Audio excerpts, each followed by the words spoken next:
নমস্কার, শুভ সকাল। সকালের অনেক অনেক শুভেচ্ছা ও ভালোবাসা। কয়েকদিন যাবৎ আমাদের এখানে প্রচণ্ড হারে বৃষ্টি পড়ছে। সেই রাত ভোর, সকাল ভোর প্রচণ্ড বৃষ্টি। তাই ভাবলাম একটু নতুন কিছু স্বাদের, নতুন বলবো না, পুরনো স্বাদেরই মানে মুখ বদল। তা মুখ বদল করতে গেলে তো আমাকে একটু অন্য কিছু ভাবতে হবে, তাই না? তো প্রথমে আমি এখানে সকালবেলা উঠেই সকালের বাসি কাজকর্ম সেরেই আমি চলে এসেছি রান্নাঘরে, আর হার্বাল টি বসিয়ে দিয়েছি সকালবেলা। সেটাই একটুখানি শরীরের জন্য খুব স্বাস্থ্যকর। আর সাথে সাথে আমি ধোসা বানাবো, আর তার সঙ্গে চাটনি, মানে বাদামের চাটনি। তার জন্য বাদাম আমি ভাজতে বসিয়ে দিয়েছি।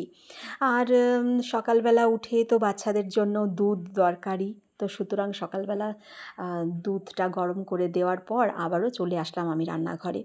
কাঁচা পেঁয়াজ দুটো, আর এখানে 4-5টা মতো কাঁচা লঙ্কা আমি নিয়ে নিয়েছি, কারণ স্পাইসি খেতে খুবই ভালো লাগে। তার মধ্যে একটু কিছু নারকেল কোড়া আর একটু তেঁতুল এর মধ্যে কিন্তু দিয়ে দেব, আর সাথে দিয়ে দেব একটু নুন, আর তার সঙ্গে সামান্য পরিমাণে জল দিয়ে সমস্তটা পেস্ট বানিয়ে নেব মিক্সিতে গ্রাইন্ড করে। এরপর চলে আসব ফোড়ন দেওয়ার পালা, মানে যেটা হিন্দিতে সোজা খাক ভাষায় তড়কা বলে। তো সেখানে একদম রিফাইন্ড অয়েল গরম করে নিয়েছি, তাতে শুকনো লঙ্কা দেওয়ার পরে কিছু সর্ষে, কালো সর্ষে এখানে ইউজ করেছি। কালো সর্ষেটা ভাজা ভাজা হয়ে যাওয়ার পর, মানে একটু পটক পটক একটু এরকম আওয়াজ হবে, তা বুঝতে হবে তখনই ভাজা হয়ে গেছে। তারপরে দিয়ে দেবো বিউলির ডাল।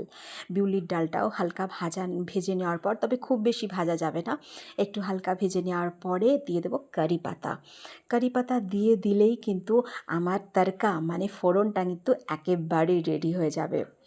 আর তারপরে কেউ যদি কম বেশি নুন পছন্দ করে, তো সেখানে আমি তার মধ্যে, মানে আমার যে চাটনিটা আমি বানাচ্ছি ধোসার সঙ্গে, সেটার মধ্যে সেটা ইউজ করা যেতেই পারে।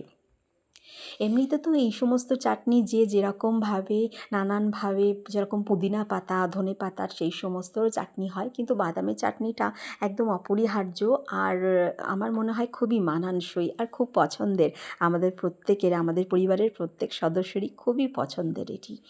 এবার আমি নিয়ে নিয়েছি তাওয়া, পরিষ্কার একটা তাওয়া নিয়ে নিয়েছি ননস্টিকের, আর তার সাথে প্রথমেই একটু সামান্য রিফাইন অয়েল দিয়ে দিয়েছি, আর কাঁচা পেঁয়াজ নিয়ে নিয়েছি, একটু ঘষে দিলাম চারি জায়গায় পুরো তাওয়াতে যাতে লেগে না যায়। তার সাথে দিয়ে দিলাম জলটা দেওয়ার কারণটা কেন, যাতে ধোসাটা কোনো জায়গায় কোনোভাবেই আটকে না থেকে যেন সুন্দরভাবে উঠে যায়।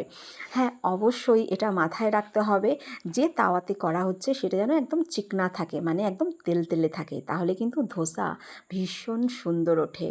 ধোসা ওঠানোটাও কিন্তু একটা টেকনিক, সেটা কিন্তু সবাই করতেও পারে না, তবে করতে করতে অভ্যেস হয়েই যায়। যাই হোক, দেখতে দেখতে কথা বলতে বলতে আমার ধোসাটাও কিন্তু প্রায় রেডি হয়ে গেল। বলতে বলতে আঁচটা কিন্তু আমি পুরোপুরি হাই ফ্লেমে করব, আর সঙ্গে ঢাকা দিয়ে দিলাম। ঢাকা সরানোর পরে একটু লাল করে উঠিয়ে নেব। ধোসাটা আমার রেডি হয়ে গেছে, আর সার্ভ করার জন্য অলরেডি রেডি হয়ে গেছে। তার সঙ্গে বানিয়েছিলাম আলুর সাদামাটা তরকারি। আলুর তরকারির মধ্যে আমি একটু পেঁয়াজ কাঁচা লঙ্কা দিয়েই একদম সাদাসিধা বানিয়েছিলাম। তা কেমন লাগলো আমার ভিডিওটা অবশ্যই আমার কমেন্ট বক্সে কমেন্ট করে জানাবেন। আপনাদের কমেন্টের আশায় আমি রইলাম। আপনাদের এক একটা কমেন্ট কিন্তু আমায় মোটিভেট করে নেক্সট একটা সুন্দর ভিডিও বানানোর জন্য। ধন্যবাদ এতক্ষণ পর্যন্ত ভিডিওটা দেখার জন্য।